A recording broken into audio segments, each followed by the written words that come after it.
My name is Shauna McQueen. I am the Director of Nutrition and Wellbeing here at Guckenheimer. I have been with the company about 6 years and have had the pleasure with working with really incredible people, including Chef Rick from the f.i.t Kitchen and Chef Anandita. I'm going to let you guys pop in to say hello really quick and do some intros. Very cool. Thanks, Shauna. And welcome. We're calling in live from South San Francisco, and it is chilly here. Remarkably, for California, it's a little.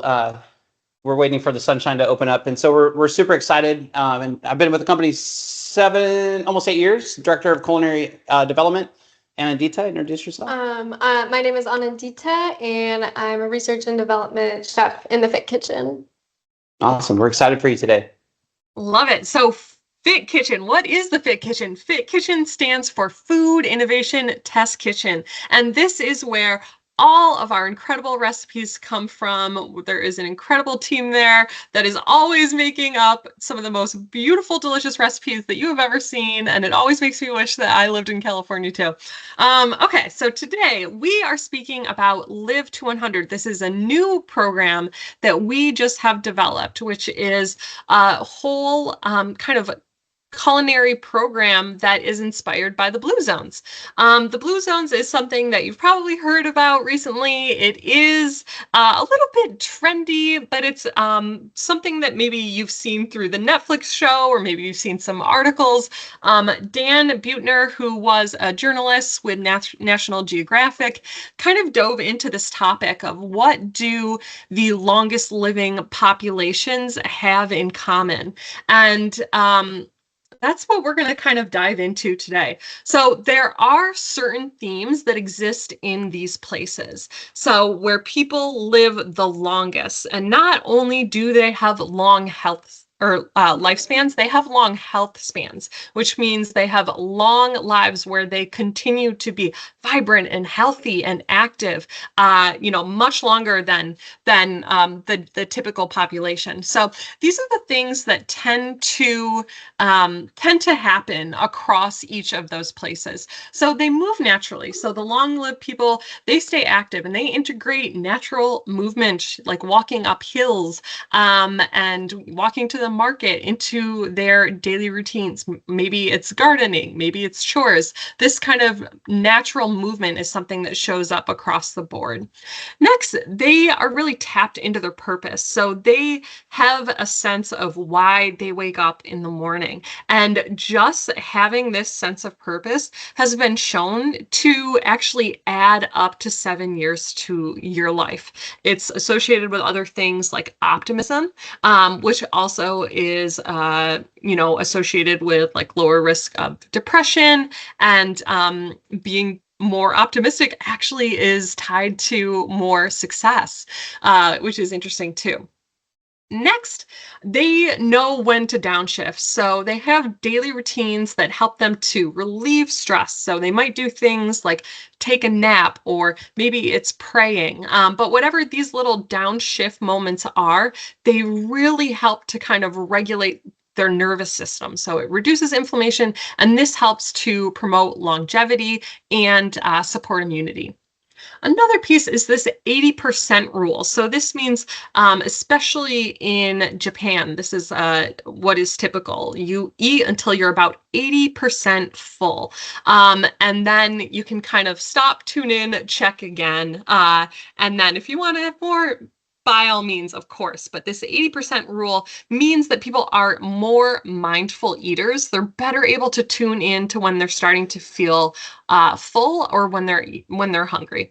Next, all across the board, there is a plant slant with these diets, and we are going to dive into this, that the majority of calories that are in this diet really comes from plants. So fruits, vegetables, whole grains, legumes, all of those make up the bulk of the diet.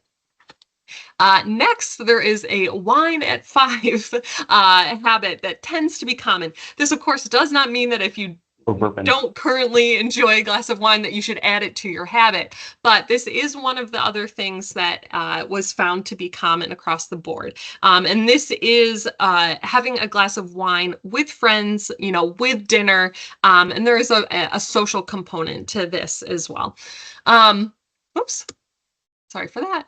And then just a couple more. The next piece is belong. So a lot of people across the board in these locations tend to have something that they're really tied to in the community. So whether that is a faith-based organization or a church that they belong to, or some other social club, this sense of belonging and being tied to your community is very important and something that was really common across the board.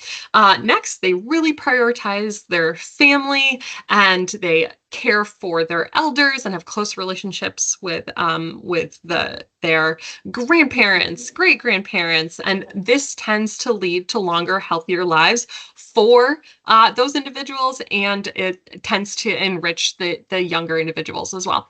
And last piece is the right tribe. So the people that we spend our time with, we tend to emulate their habits. So if you are around a group that tends to be more health-minded, that tends to incorporate a lot of these habits into their day, you are more likely to also incorporate those habits. So these are some of the general themes that exist across the board in these regions.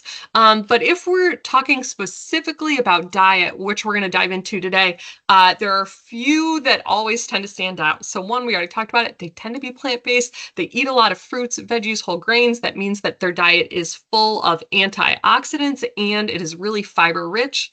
Next, it has healthy fats. So things like olive oil or fatty fish are a big part of this. Items are limited in terms of processing. So these diets tend to be based on a lot of whole foods, not a lot of packaged items that are heavily processed. And then it is fresh and flavorful. So a lot of ingredients are fresh that, maybe were grown from somebody's backyard or from the market that day. And they tend to be flavored with things like herbs and other aromatics to give it a lot of a boost. And Chef Rick is going to talk a little bit more about that. And we have kind of a fun recipe inspired by this that I'm going to let Chef Rick talk about, and I'm going to share this in the chat. So Chef Rick, why don't you share what was the inspiration behind this, and let's dive into some cooking. Yeah, for sure. So this is a great project that came on our dock not that long ago. And so really for us, like digging into the research side of it. And so we, first watched the documentary and it was our homework assignment. And so I watched it over the weekend, and it was just really impressive to see just the methodology behind it, the focus behind, the populations that have the most centenarians.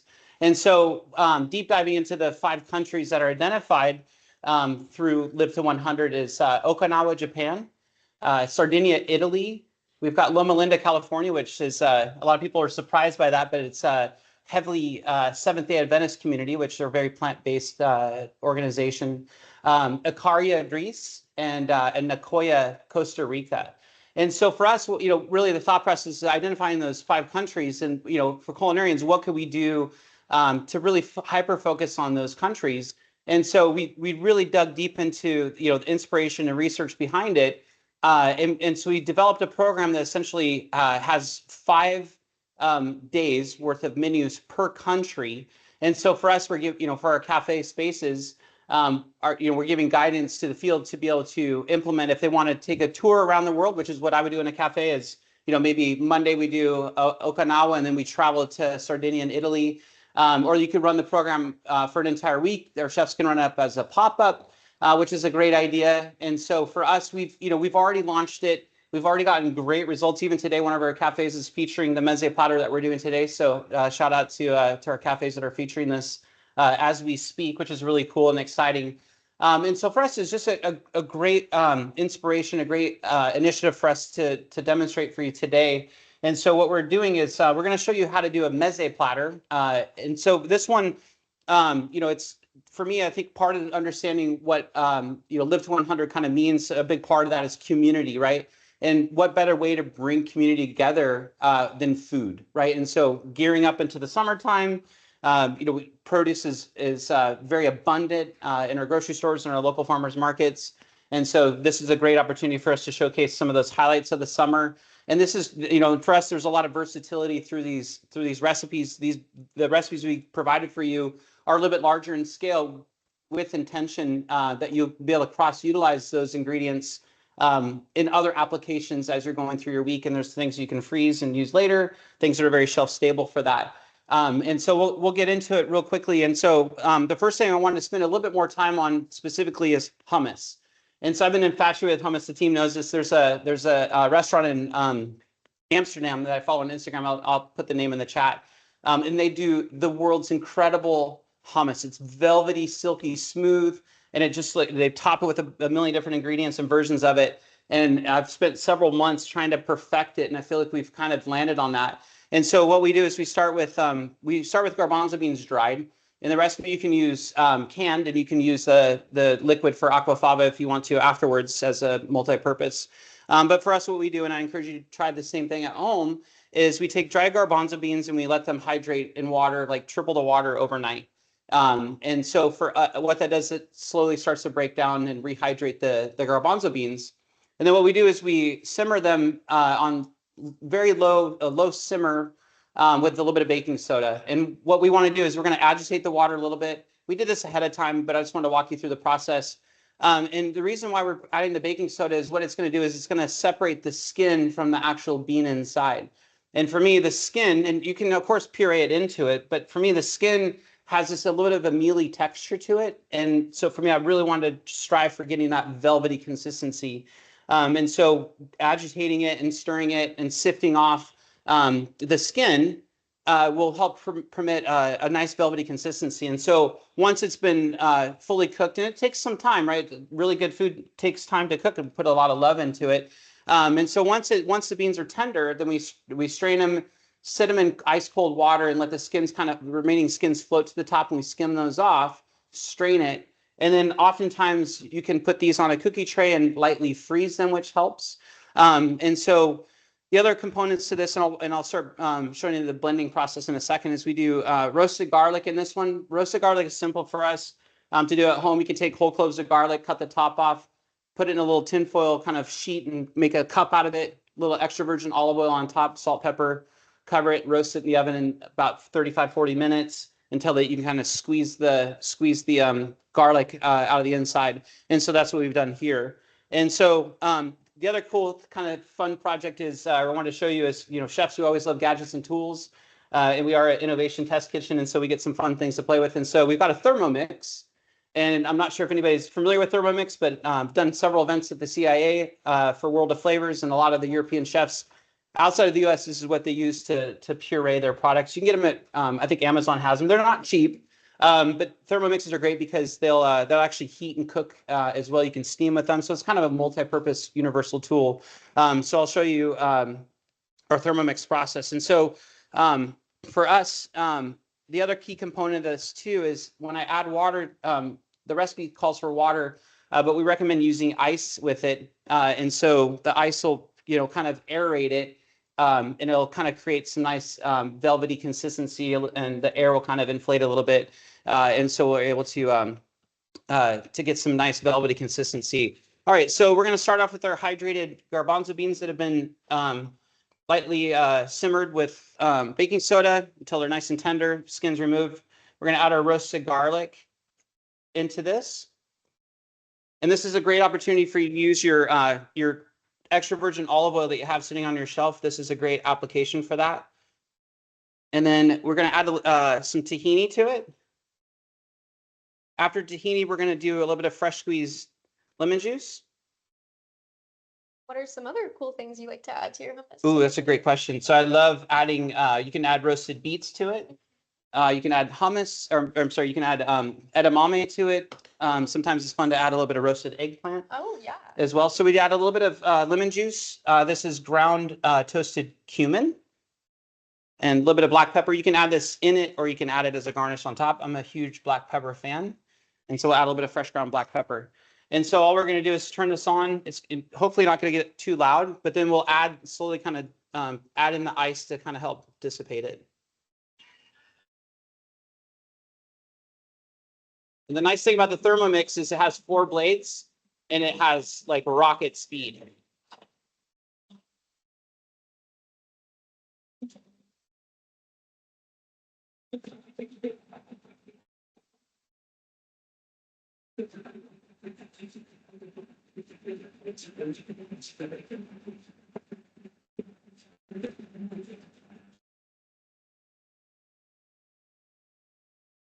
All right, and we'll give it a shot, take a look, and so far it looks really good, nice and pureed.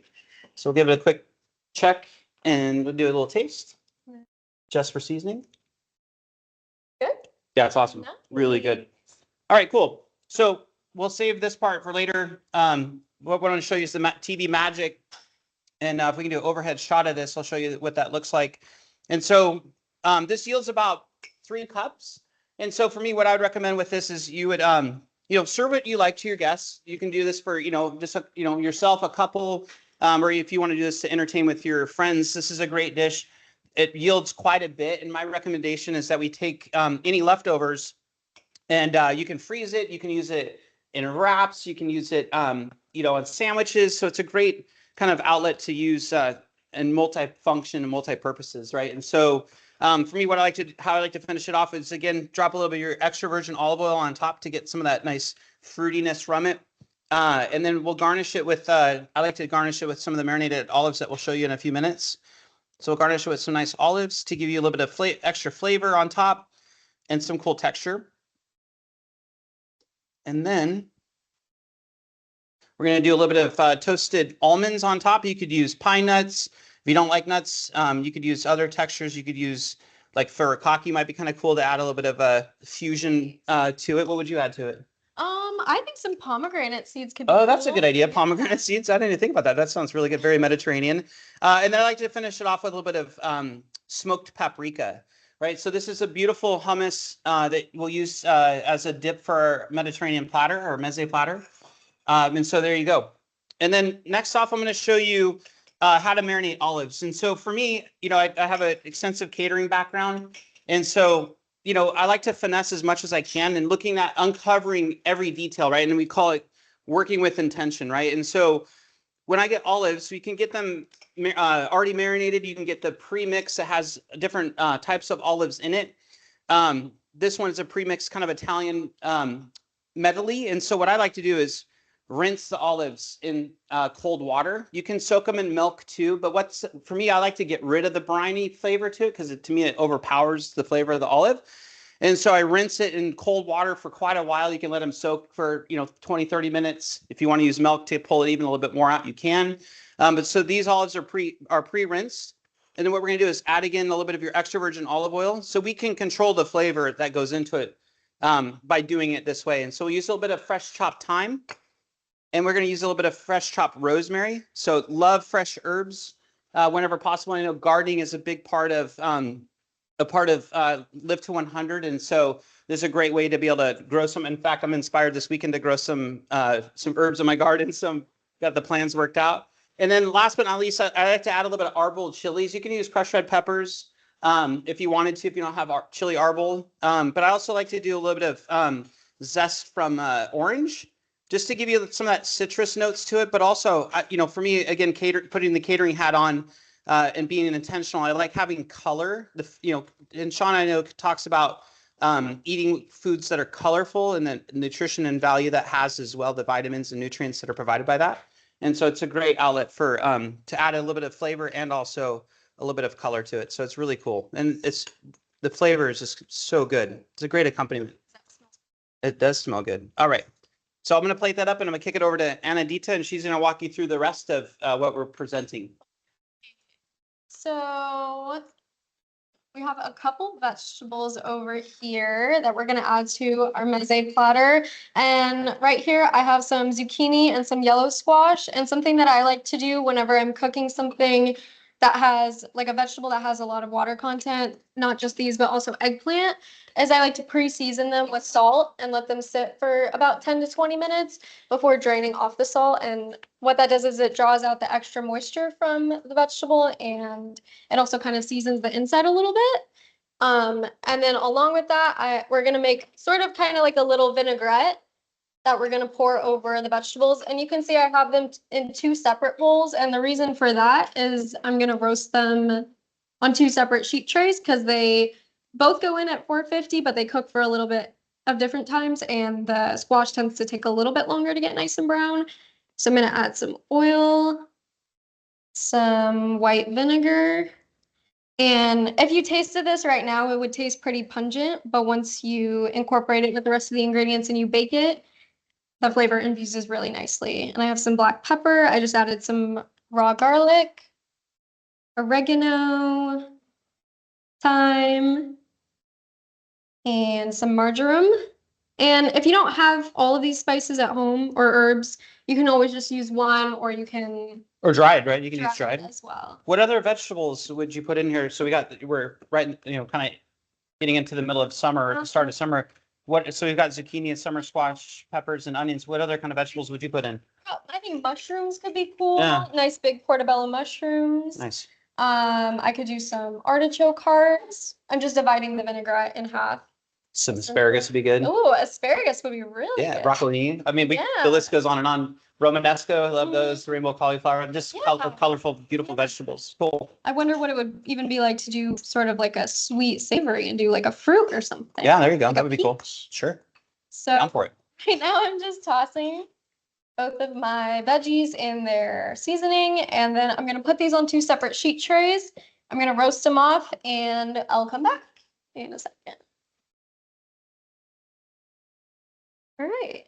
So the cool thing about this too is when you do a meze platter, we're doing plant-based for this one, but you could definitely add like some lean proteins, right? And so proteins are available to use in part of the Live to 100. But for us, it's more, instead of center of the plate kind of mentality, it's more of an accompaniment. And so I would recommend like lean proteins like chicken, or you could do turkey, or you could do maybe some salmon or grilled shrimp. So all right, Yeah. Finish this home. Okay, so this is probably my favorite component of the dish, not only because it's so vibrant, but also because it tastes really good. So these are some sweet baby peppers that we have, and right now I'm just gonna toss them with some oil and salt and pepper. And I'm also gonna just place them in a 450-degree oven until they get nice and blistered and brown, and they're gonna break down a little bit and become nice and soft. You could definitely grill them too, right? So if Yeah. you're into grilling, you could definitely, instead of roasting the vegetables, these are versatile enough that you could throw them on the grill, marinate them and grill them, which is one of my favorites too, is Totally. grilled vegetables. Oh, yeah. Cool. Cool. And then now that I've roasted these off, all I did was I cut off the top and I sliced them in half. And it actually makes it a lot easier to remove the seeds. If you do get a little bit of seeds in there, it's honestly not too big of a deal. And now I'm just gonna add the rest of our marinade to them, which is kind of similar herbs, but they sort of give a different flavor. So we have some thyme. This time I have dried oregano. You could also use fresh if you want. I have some of our nice olive oil. And Chef, can you tell me a reason why we don't typically like to cook with olive oil and we like to use it raw? Oh yeah, smoke point. So olive oil has a lower smoke point than like avocado oil or salad oil, canola oil, things like that. So it's a great balance, especially if you want it, like if you're using it in an uncooked version, you want that flavor coming up from it, which is really nice. So we've got you'll it plated. notice this does have a little bit of excess liquid at the bottom, but it does tend to get soaked up as it sits for a while. But if there is a lot of excess liquid on the bottom, you could also toss some pasta in it or brush it on your pita or what have you. Perfect. All right, so we've got a couple minutes left, so I'm going to show you how to finish this dish off, or how to present it or platter it. And so we've got our beautiful hummus. We'll put that right in the middle. We've got our marinated olives that we're going to put off to the side. Our beautiful roasted marinated sweet bell peppers. And then for me, I like to, for my grilled or roasted vegetables, I like to kind of, put them in abstract piles. And I love using, when I do the onions, I love to do the onions in rings, just so you can get that beautiful texture and color. And so we've got our vegetables kind of fashioned on here. And then for us, we put in dolmas too. You can purchase, if you like dolmas, you can run them. If you don't, you can exclude these. You can make them from scratch if you want to. They're a little bit more time consuming, but they're really good. And it definitely gets a nod to Greece, which is a lot of fun. And so all we got left to do is drop our pita on here, and we'll do a little taste test. Drop some pita over here. And we can garnish with some fresh, I love fresh herbs, so we'll drop some fresh rosemary as garnish. All right. And now you've got this beautiful curated meze platter. So this recipe, you could probably feed, 6 people, 2 people. You could feed up to probably 12 people on this. But it's a beautiful platter that represents the blue zone areas. And we hope you like it. Any questions? Oh my gosh, stunning. It looks like it belongs on the cover of a magazine. Absolutely beautiful. Would love to sit around that with my wine at 5 with all of my friends at the Fit Kitchen. But we do have one question, which is, what would you cook with if not olive oil besides avocado? I like, you said besides avocado oil? Yeah, I mean, avocado is a great one. Yeah, Good, I like higher smoke yeah, I point. definitely like avocado oil. Like seed oils are fun if you can find them. Like I like pumpkin seed oil is really good. Sunflower seed oil is really good. Things that are, if you're cooking with it, something that has a higher smoke point, but if it's kind of a finishing oil, then something that has either aromatics to it. Obviously we'll typically lean in the olive oil world. Peanuts. Peanut oil's good too for sure. Yep. So yeah, there's a lot of great versatility. Safflower tends to be good for high smoke point, and it is a little less expensive. Avocado is an expensive one. It is very nice, but yeah, any other questions? Go ahead and pop it in the chat. I also threw in the ad for our next webinar, which is Grill and Gather. So we will be teaming up once again to celebrate Social Wellbeing Month in July with beautiful recipes that are worth gathering over, so we can practice our social well-being and be with the right tribe and all of that great stuff that we can carry over from what we're learning in Live to 100. So it doesn't seem like we have any other questions, but chefs, any last minute tips for your favorite, I guess, healthy cooking hack for living to 100? I don't know about hack for me, but I would say one of my adages is when you're trying a recipe for the first time, follow the recipe and then follow it again a couple times until you perfected it, and then deviate from it, right? And so we've given you the roasted garlic hummus, so make that a couple times until you get the flavor or consistency that you like.